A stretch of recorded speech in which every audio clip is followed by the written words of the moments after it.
Good morning. My name is Agatha. Today I'm reading Agatha Christie's The Mysterious Affair at Styles.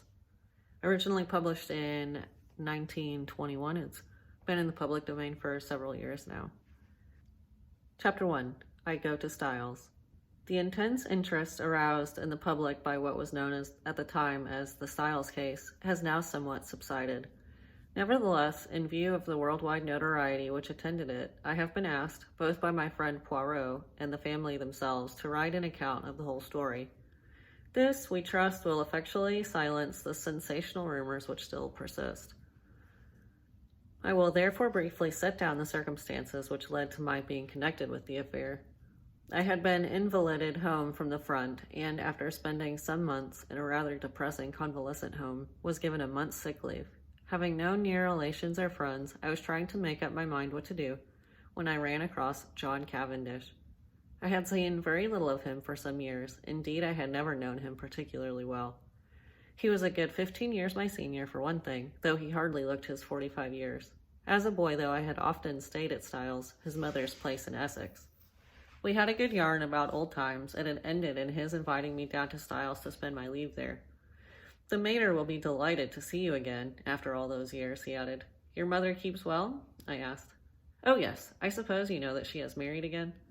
I am afraid I showed my surprise rather plainly. Mrs. Cavendish, who had married John's father when he was a widower with 2 sons, had been a handsome woman of middle age as I remembered her. She certainly could not be a day less than 70 now.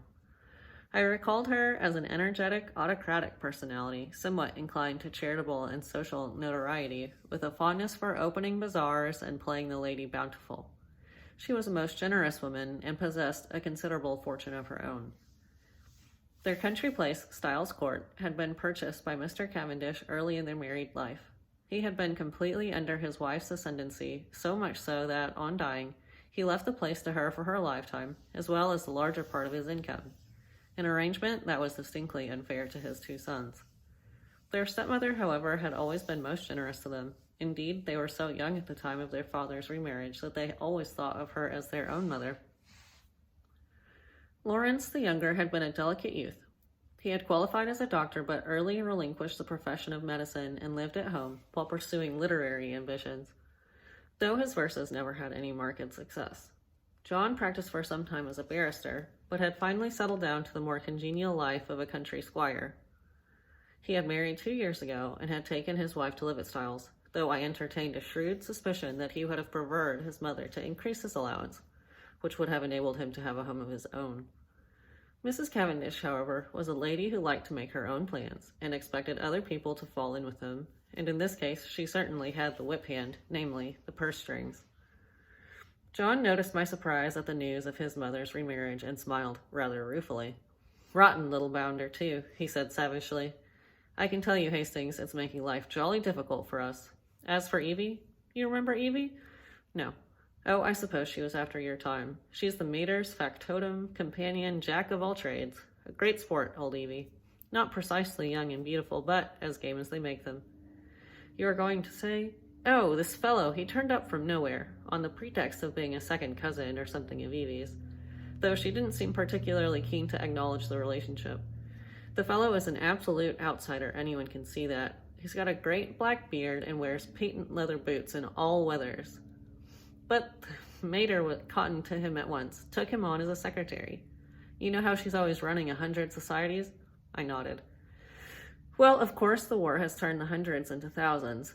No doubt the fellow was very useful to her, but you could have knocked us all down with a feather when, 3 months ago, she suddenly announced that she and Alfred were engaged. The fellow must be at least 20 years younger than she is. It's simply bare-faced fortune hunting, but there you are. She is her own mistress, and she's married him. It must be a difficult situation for you all." "Difficult? It's damnable." Thus it came about that 3 days later, I descended from the train at Styles, St. Mary, an absurd little station with no apparent reason for its existence, perched up in the midst of green fields and country lanes. John Cavendish was waiting on the platform and piloted me out to the car. "Got a drop or 2 of petrol still, you see," he remarked, mainly owing to the mater's activities. The village of Styles, St. Mary, was situated about 2 miles from the little station, and Styles Court lay a mile the other side of it. It was a still, warm day in early July. As one looked out over the flat Essex country, lying so green and peaceful under the afternoon sun, it seemed almost impossible to believe that, not so very far away, a great war was running its appointed course. I felt I had suddenly strayed into another world. As we turned in at the lodge gates, John said, "I'm afraid you'll find it very quiet down here, Hastings." "My dear fellow, that's just what I want." "Oh, it's pleasant enough if you want to lead the idle life.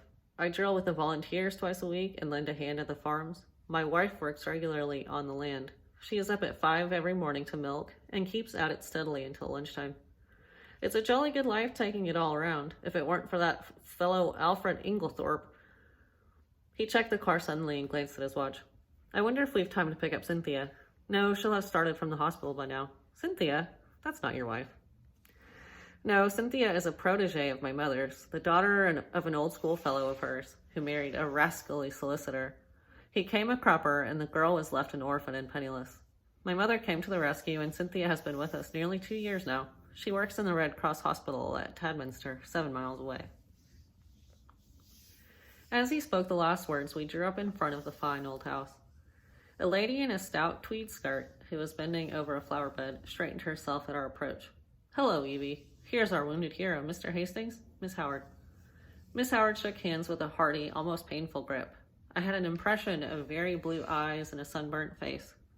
She was a pleasant-looking woman of about 40, with a deep voice, almost manly in its stentorian tones, and had a large, sensible, square body with feet to match, these last encased in good, thick boots. Her conversation, I soon found, was couched in the telegraphic style. "Weeds grow like calcifier. Can't even keep with 'em. Shall press you in. Better be careful." "I'm sure I shall be only too delighted to make myself useful," I responded. "Don't say it. Never does. Wish you hadn't later." "You're a cynic, Evie," said John, laughing. "Where's tea today, inside or out?" "Out. Too fine a day to be cooped up in the house." "Come on, then. You've done enough gardening for today. The laborer is worthy of his hire, you know. Come and be refreshed." "Well," said Miss Howard, drawing off her gardening gloves, "I'm inclined to agree with you." She led the way around the house to where tea was spread under the shade of a large sycamore.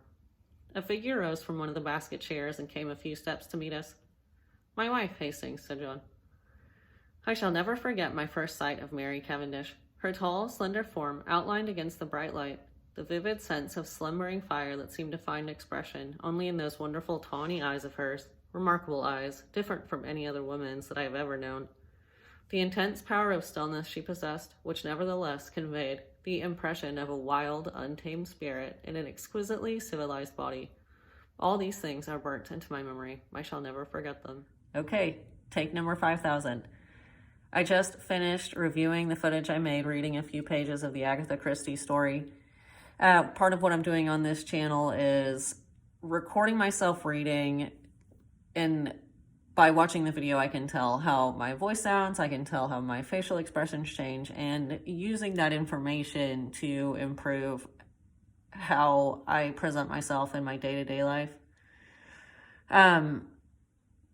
Clearly I can use some improvement. I think my voice is really nasally and I'm not sure what to do to fix that. If you know anything about fixing a nasally voice, leave me a comment and I'll put my email in as well. I could use some help there. I thought my facial expressions were okay. I need to stop wrinkling my forehead and squinting. It makes me look so angry. It's definitely something I could work on. I've noticed my son doing it too. That's not what we want to teach our kids, is it? I appreciate you watching, and I hope that my journey helps someone else too. Thanks.